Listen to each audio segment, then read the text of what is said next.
Ngisikashana nje sifishanyana phambi kwenu bese sivale inkonzo. Ngicela nje ukuthi abazalwane bangibekezelelele. Ngiyathembisa abazalwane ngengidonse. Ngiyasibuka isikhathi sibamfishane kakhulu ngeke ashaya u4. Ngizozama umlayezo wami ukuthi ngofishanise. Ngicela ungangisiza ngokaJohn chapter number 16 verse number 5. Njengokuthi ngifuna ukufunda kahle verse number 14 kodwa asiqale verse number 5 ukuze mhlambe siyiqonde indaba yethu. John chapter 16. Wahlala phansi nje mntana inkosi kodwa ke yenza ukhafathi. Yes, thank you. John chapter 16 verse number 5. verse 5. Yes. Manje ngiya kongithumileyo. Akakho kunina ongibuza ukuthi uya ngaphi na. uJesu khuluma kubafundi bakhe la. Lamazwi nje akhulunywa uJesu. Uthi ngiyasuswa manje phakathi kwenu ngiya kulo ngithumileyo. Kodwa akekho phakathi kwenu obuzayo ukuthi ngiya ngaphi. Yebo.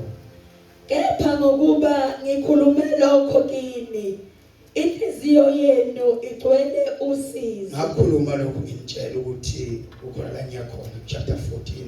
Kodwa ngoba inhliziyo yenu ayigcwele usizi ngizange ngizwe. Yebo.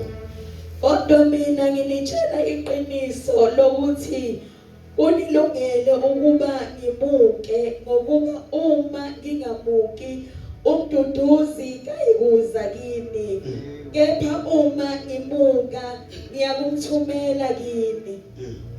Lapho esefikile yena uyakuqondisa izwe ngesono nangokulunga nangokwahlulela. Verse number 4, verse number 13. Kepha xa esefikile yena umoya weqiniso uza kuniholela kulo lonke iqiniso, ngokuba akayikukhuluma ngokwakhe kodwa lokho akuzwayo uya ukukhuluma anibikele okuzayo. 14. Uya kungikhazimulisa ngokuba uyakuthatha kokwami anibikele khona. Hebrews chapter number 1 verse number 1. Fundeka kanje. uNkulunkulu wakhuluma emandulo kokhokho ngabaprofeti ngendlela eziningi nangamathuba amaningi. Ekugcineni kwale mihla ukhulume kithi ngendodana ayimise ukuba ibe yindlalifa yakho konke, futhi owadala ngayo izwi, yona ethi ingubengezela kwenkazimulo yakhe, futhi ifuze yena luqobo, iphasa konke ngezwi lamandla ayo.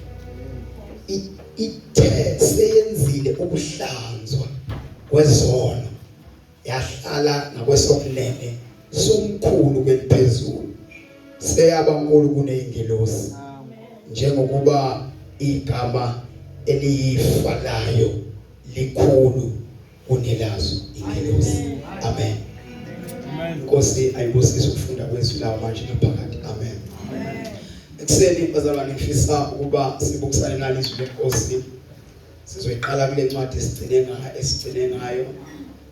Yalo sesivala ngencwadi esiqale ngayo.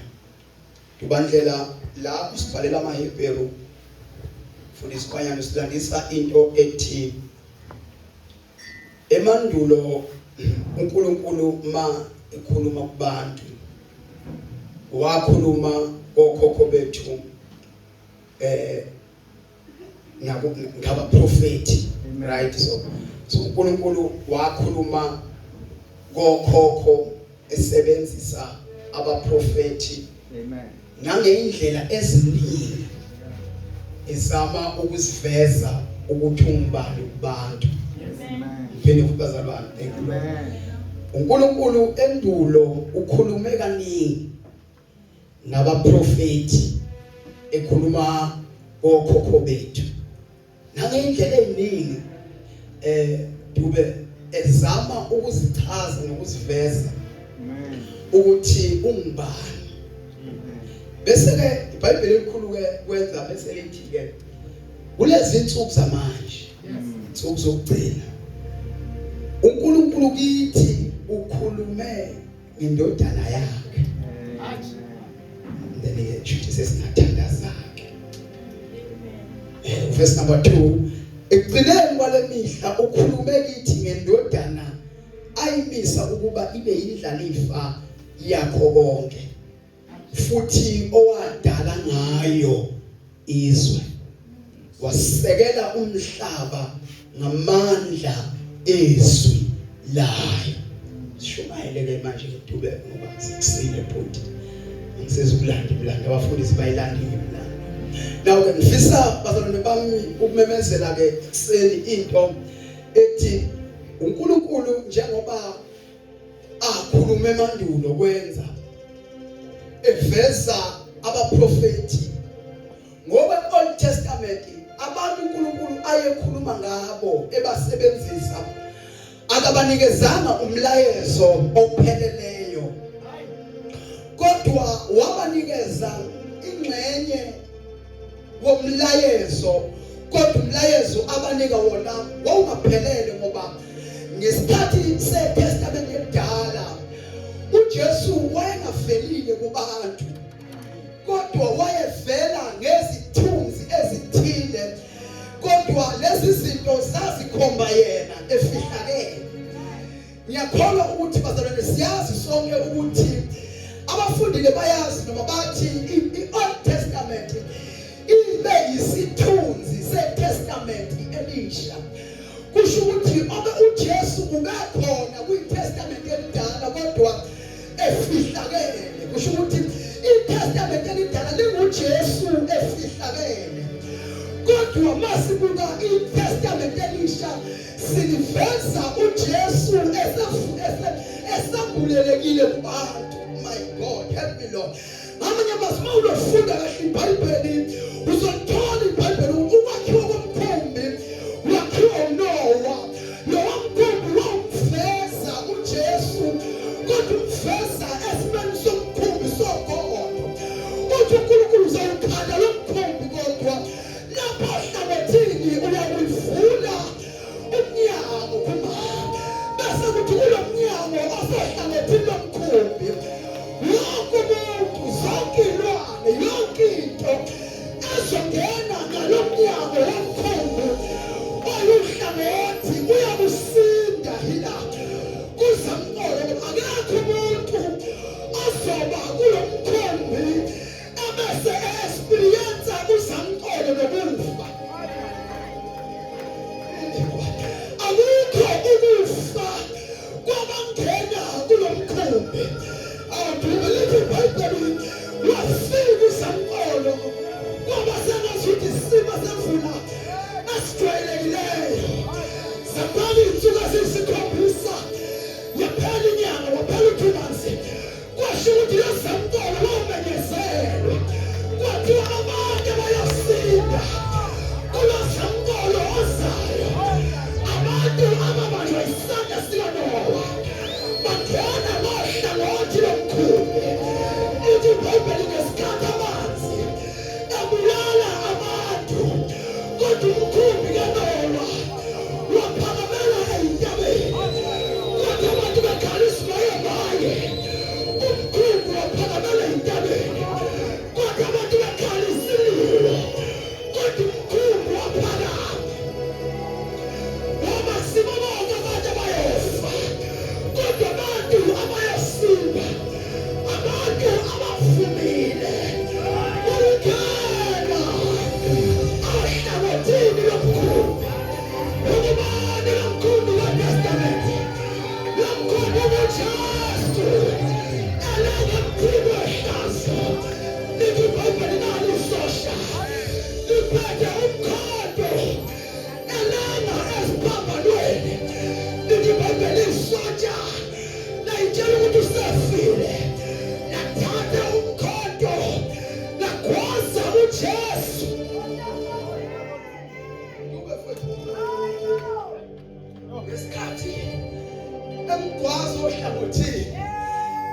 kwafezakala isiprofeti lithi iBhayibheli kwaphuma amanzi lega aqondesweni angazi noma lamanzi ayazi ukuthi ngikwazwe yini ongaboni kodwa amanzi aya direct esweni lokubona kwazwakala indoda engabonile ngayinsuku zokufana ukaKristu yathi ngamala lo ulanga inkosi waJuda uma sike sangena ngalomkhumbi sahamba ngalomkhumbi saphila kulomkhumbi nabamphikayo uJesu kodwa bayakuvuma babuyaphila uJesu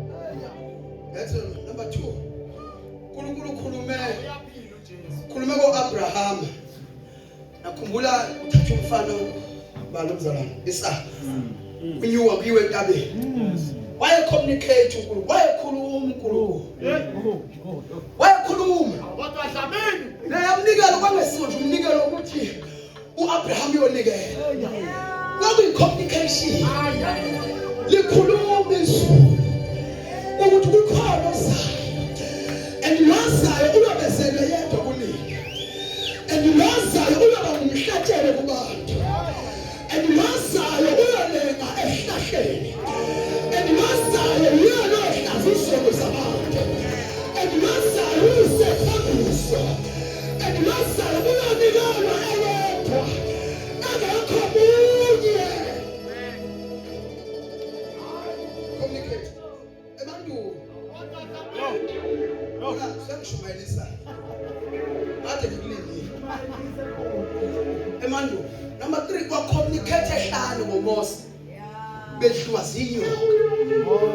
Mfowethu uNkulunkulu uthi angifakaze ukuthi uyaphila loNkulunkulu. Uyaphila. Uthi babukwanyana ama-evesi isimo sifezela ukufela. Lithi iBhayibheli wakhomlana uIsrayeli. Wakhuluma kabi ngoMose, wakhuluma